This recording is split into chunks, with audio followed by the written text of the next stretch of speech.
Welcome to sauce TV. నేను మీ అభిద్ హుసేన్.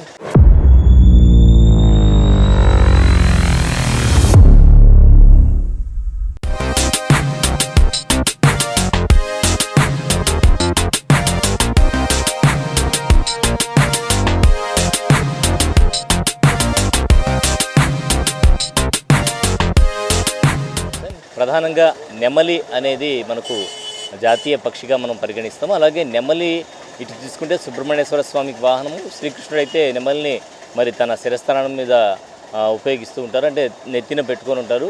మరి అదేవిధంగా మతపరంగా తీసుకుంటే ఇటు ముస్లిమ్స్ కావచ్చు, ఇతర మతాలు కావచ్చు, దర్గాల్లో కూడా మనకు నెమలికల ఇది అయితే మనకు మోర్చా అంటారు కనిపిస్తూ ఉంటుంది. అయితే ఇవి నెమలికల్ని ఎక్కడి నుంచి సేకరిస్తారు? వాస్తవంగా అయితే నెమలిని చంపడం అనేది 1971 చట్టం ప్రకారము నిషేధము, ఆర్టికల్ 51A ప్రకారం. అయినా కూడా నెమళ్ళు ఏవైతే ఉన్నాయో వీటిని సేకరించి ఈకల్ని అమ్ముతూ ఉన్నారు. అయితే ఈ ఈకలు ఎక్కడి నుంచి సేకరిస్తారు, ఏ విధంగా వస్తున్నాయి? మనకు ప్రధానంగా నెల్లూరులో తీసుకుంటే నెల్లూరులో నక్కలోళ్ళ సెంటర్ అని చెప్తూ ఉంటారు. సో సంచార జాతులుగా వీళ్ళని పరిగణిస్తూ ఉంటారు.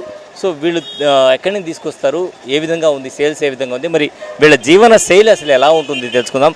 మీ పేరు? నా పేరు శ్రీనివాసులు, నక్క శ్రీనివాసులు. మేము నెమ్మలీకలు కలకత్తా నుంచి వస్తాయి సార్. కలకత్తాకి ఆన్లైన్లో డబ్బులు పంపిస్తే కలకత్తా లడ్డూభాయ్, ఆయన పేరు లడ్డూభాయ్ అని. దీని కాగితాలు సెంట్రల్ గవర్నమెంట్ కాగితాలు ఉంటాయి, అన్నీ ఉంటాయి. ఆ కాగితాలు కూడా ఇచ్చి పంపుతారు మనకి. దానికి మన జత వచ్చి 30 రూపాయలు అమ్ముతాం. ఒక జత వచ్చి ఆడ నుంచి 20 రూపాయలు పడుతుంది మనకి జతకి మనకి 10 రూపాయలు వస్తాయి సార్. ఆ జీవితానికి అమ్ముకొని తింటాం మేము. కలకత్తా బాయ్ లడ్డు బాయ్ అంటే ఈ లబ్బర్లు తాడుబాల్ లబ్బర్లు, ఈ నెమలికలు అక్కడి నుంచి వస్తాయి. ఈ సామాన్ మొత్తం చెన్నై నుంచి వస్తాయి సార్. చెన్నై నుంచి వస్తాయి. చెన్నై, విజయవాడ ఆడ నుంచి తీసుకొస్తాం సార్. ఇట్లా అమ్ముకొని బతుకుతున్నాం సార్. 1 రూపాయి ఎండలో కాలంలో బతుకుతున్నాం. గవర్నమెంట్ వాళ్ళు లోన్ ఏం వీలేదు ఇప్పుంచి, మా తరాల నుంచి ఇంకొంచెం ఒక లోన్ ఇలా మేము కష్టపడి కడతా ఉంటే కూడా ఇలా. సో ఇప్పుడు ఈ నెమలికలు చూసాం కదా, వీటికి లైసెన్స్ ఎట్లా ఉంటుందా మీకు? అన్నీ ఉంటాయి సార్. లైసెన్స్ కాగితాలు అన్నీ ఉంటాయి సార్. పోలీసు వాళ్ళు వచ్చి ఇబ్బంది పెట్టడం లాంటివి ఏం జరగవు? పోలీసు వాళ్ళు కదా సార్. ఇప్పుడు రొట్టె పండుగలకు వస్తారు సార్. రొట్టె పండుగ జరిగినప్పుడు వాళ్ళు రాజస్థాన్ వాళ్ళు వస్తారు సార్. రాజస్థాన్ వాళ్ళు తెచ్చి మనకి ఇస్తారు. వాళ్ళు కట్టలు వచ్చి అమ్ముతారు సార్ రాజస్థాన్ వాళ్ళు. అంతా అక్కడ అప్పుడు తీసుకుంటే అప్పుడు అక్కడ అయిపోతే మిగిలితే తెచ్చిస్తారు. ఇవి వాళ్ళకి ఎట్ట వస్తాయి? నెమళ్ళని చంపుతారా లేకపోతే పెంచి సాగుతాము?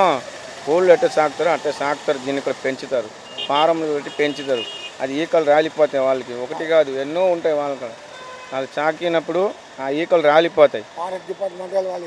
రాలిపోయినప్పుడు అవి తీసుకొచ్చి కట్టి మాకు కాగితాలు ఇస్తారు. మాకు ఊరికే అమ్ముతే దాన్ని కూడా పట్టుకుంటారు. మనం ఎక్కడి నుంచి అడిగి పోయి పీక్కు వచ్చి వీళ్ళు అమ్ముతున్నారని మాకు కూడా పట్టుకుంటారు. మా అక్కడ కాగితాలు ఉన్నాయి.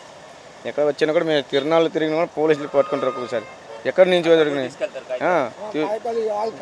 జోబిలో ఉంటుంది మాకు. జోబి ఇప్పుడు లేదు సార్, ఇంటికాడలో ఉండేది. అదే దానికి పనికి పోయినప్పుడు, అమ్మడానికి పోయినప్పుడు పెట్టుకొని పోతాం. ఎవరైనా ఆపినప్పుడు చూపిస్తాం. పొలం వాళ్ళది ఫోన్ చేస్తారు వాళ్ళకి, మనకు కాదు. వాళ్ళు ఇచ్చిన వాళ్ళకి ఫోన్ చేస్తారు, వాళ్ళు మాట్లాడుకుంటారు. సరిపోయి వదిలేదు. వాళ్ళ కాగితాలు వాళ్ళ నుంచి వాట్సాప్ వాళ్ళకి పంపించుకుంటాం. మనకేమంటే సార్, దొంగతనంగా పోయి అడవిలో పోయి పీక్కు వచ్చేది కాదు. మనం కొనుక్కొచ్చి రూపాయి కోసం మనం అమ్ముకుంటాం. తిరిగి ఎండలో కష్టపడి దానికి తిరిగితే అమ్మితేనే ₹1 వస్తాయి సార్. ఒకటే అని కాదు, చాలా మంది కూడా ఉండే అట్నే. నెమలికల విషయం వస్తే మాత్రం మామూలుగా ఈ నెమళ్ళను చంపడం అనేది నిషేధమైన నేపథ్యంలో మాకైతే తెలీదు. రాజస్థాన్లో పెంచి పోషిస్తారట వాళ్ళు.